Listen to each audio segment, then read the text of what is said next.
galerinha do quarto ano, como vocês estão? Espero que vocês estejam bem e com bastante saúde. Galerinha, hoje em nosso componente curricular de História, nós faremos uma breve revisão acerca dos conteúdos abordados nos 2 últimos meses. Nós iniciamos nossas aulas falando sobre as terras indígenas no Brasil, que hoje há cerca de 1 milhão de indígenas que vivem em nosso território e estão agrupados em 305 povos, onde a maior parte desses povos moram em aldeias situadas em áreas rurais. E como vocês podem perceber no mapa, essa parte verde representa esses povos indígenas, que eles, em sua maior parte, se localizam na região norte. Bem, os povos indígenas, eles possuem suas maneiras diferentes de construir moradias, de caçar, de pescar, de plantar, de colher, rezar, se pintar, festejar. Enfim, cada povo indígena tem suas próprias características, eles são diferentes entre si. E no Brasil, atualmente, são faladas cerca de 180 línguas indígenas, onde boa parte dessas línguas pertence aos 2 grandes troncos linguísticos, que é o tupi e o macro-gé.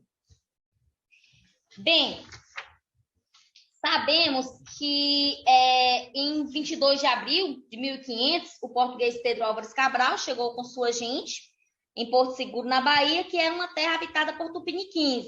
E os primeiros contatos entre os portugueses e tupiniquins foram amigáveis. Os portugueses queriam o pau-brasil e os indígenas, por suas vezes, desejavam facas, espelhos e outros objetos que vinham com os portugueses.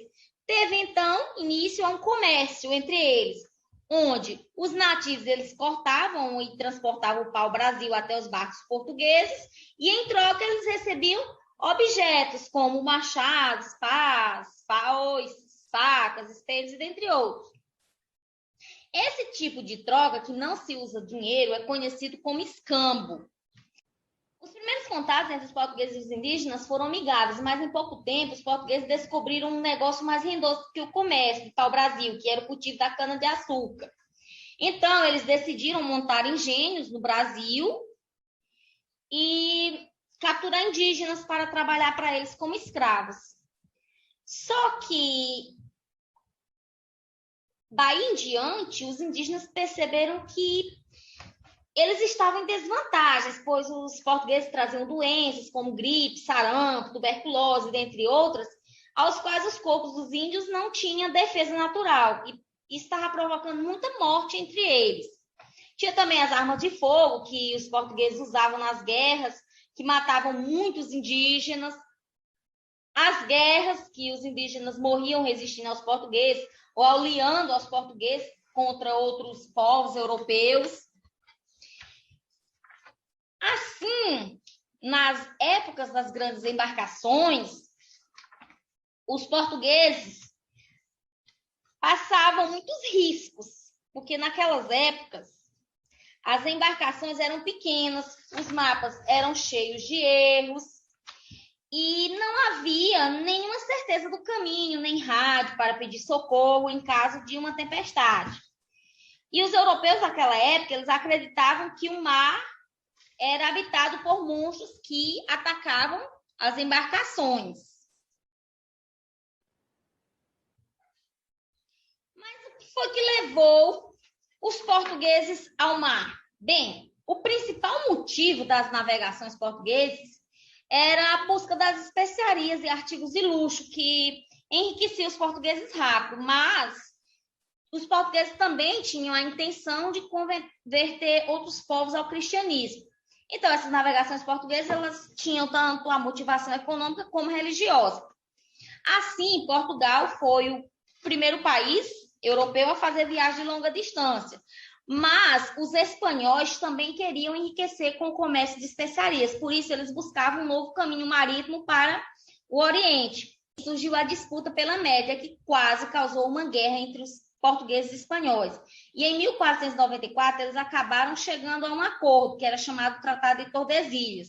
Esse tratado riscou no mapa uma linha imaginária de 370 léguas das ilhas de Cabo Verde, onde as terras a oeste pertenciam à Espanha e as que localizavam a leste seria de Portugal. A expedição de Vasco da Gama à Índia voltou a Portugal carregada de especiarias e assim deu aos portugueses um enorme lucro. Então, diante desse sucesso, o rei de lá de Portugal, que era Dom Manuel, ele decidiu mandar outra expedição na Índia, que dessa vez era comandada por Pedro Álvares Cabral, que essa esquadra ela partiu de Lisboa em 9 de março de 1500. As caravelas de Cabral velejaram mais de um mês sem nada encontrar, até que na tarde de 22 de abril de 1500 foi avistado um monte que era azulado, né? Verde, azulado, de formas redondas, ao qual deram o nome de Monte Pascoal, porque naquela época estavam na Semana da Páscoa. E 2 dias depois, eles desembarcaram junto a uma aldeia de indígenas tupiniquins, no lugar onde hoje é conhecido como Porto Seguro, na Bahia.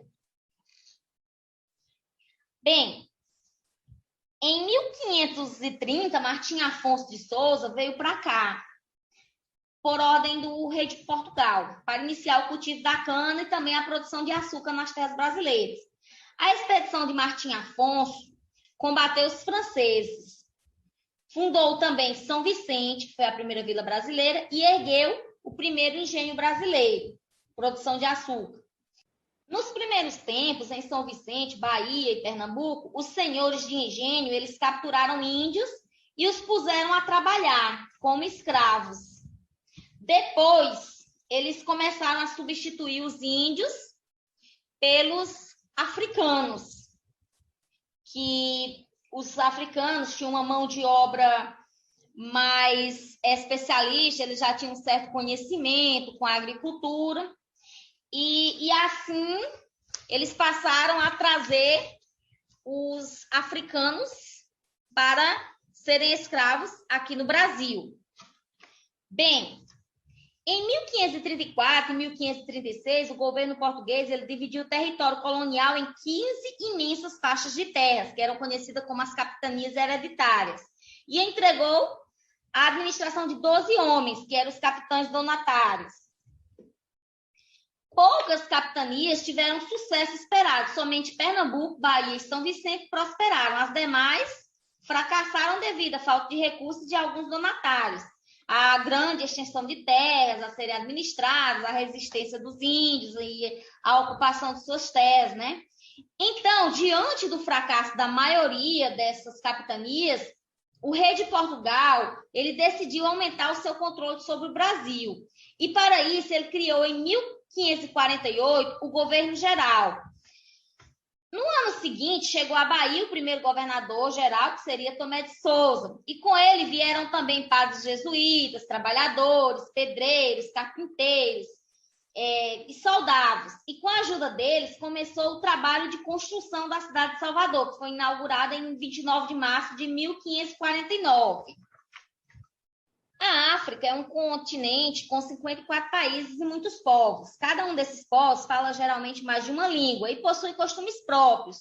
Um grande número de brasileiros são descendentes de africanos que no passado viviam onde hoje é a Nigéria, República Dominicana do Congo, a Angola, também Moçambique.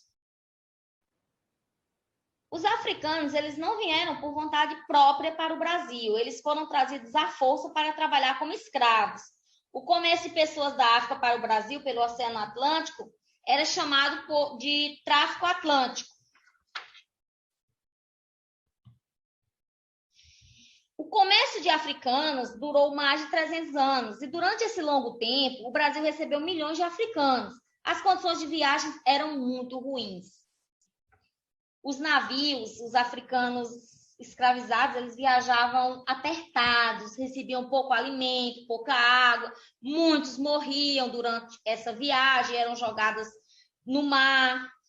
Os navios, eles iam superlotados. Onde cabiam 100 pessoas, eles lotavam com 300 pessoas, por isso que muitas morriam durante a viagem. Mas mesmo assim, o lucro dos traficantes era muito grande. O preço de venda de um lote de escravos era, em média, 3 vezes maior do que o da compra. Esses escravos eles eram vendidos nos mercados de Rio de Janeiro, Salvador, Recife, São Luís. Bem, Os africanos, eles eram muito explorados. Eles trabalhavam de 12 a 15 horas por dia e não recebiam por seus esforços físicos. E os escravizados também eram vigiados constantemente durante o seu trabalho e eram castigados por qualquer pequena falta, como conversar ou se distrair no trabalho. E os castigos eram muitos. Entre eles estavam o pelourinho, onde os escravos eram amarrados e chicoteados. Tinha também a palmatória, que era usada para golpear a mão dos escravos. A máscara de Flandres, que permitia que a pessoa respirar, mas não permitia que a pessoa se alimentasse. Enfim, a vida desses povos eram degradantes aqui no país. Por isso que muitos desses povos, eles fugiam. Os africanos e seus descendentes, eles resistiam também, desobedecendo, negociando melhores condições de vida, e fugiam sozinhos ou com companheiros, onde eles formavam os quilombos. Existiram quilombos por todo o território nacional, desde a Amazônia até o Rio Grande do Sul. Alguns eram pequenos, outros eram grandes. E o maior desses quilombos foi o conhecido Quilombo dos Palmares, onde foi um quilombo que teve cerca de 40 escravizados que fugiram de um engenho do litoral nordestino para a Serra da Barriga, em uma região montanhosa, que ficava situada no atual estado da Alagoas. Esses palmarianos, eles viviam em liberdade num conjunto de povoações que eram chamados de mocambos. E assim, para sobreviver, eles plantavam milho e feijão, mandioca, batata doce, eles criavam porcos, galinhas, caçavam raposas, tatus, confeccionavam objetos, faziam vasos, enxadas, pás, pilões, e assim eles sobreviviam naquele quilombo. Só que desde cedo, os poderosos, eles tentavam combater o quilombo de Palmares. As primeiras expedições foram derrotadas pelos quilombolas. Só que durante a guerra, destacou um jovem guerreiro nascido em Palmares, que era conhecido como Zumbi. Muito conhecido hoje na história como Zumbi dos Palmares. A guerra se prolongou por muitos anos, até que o mercenário Domingos Jorge Velho e 6.500 homens usando balas de canhão destruíram Palmares. E em 6 de fevereiro de 1694, a capital de Palmares foi incendiada e Zumbi conseguiu escapar e resistiu por meses. Só que depois, ele foi traído por um homem que era da sua confiança e assim Zumbi foi morto em 20 de novembro de 1695. Em 1978, a comunidade negra brasileira ela transformou o dia 20 de novembro como o aniversário da morte de Zumbi, ou seja, o Dia Nacional da Consciência Negra, onde consiste em lembrar a resistência do povo negro para que ele avance na luta por uma sociedade cada vez mais livre e justa de toda e qualquer forma de opressão, que todos nós abraçamos essa causa e lutamos cada vez mais por dias melhores para todos os povos brasileiros. Bem, pessoal, essa foi a nossa revisão. Realize as atividades propostas por seu professor. Estude para a avaliação. Muito boa sorte na sua avaliação. Abraços e até o nosso próximo encontro.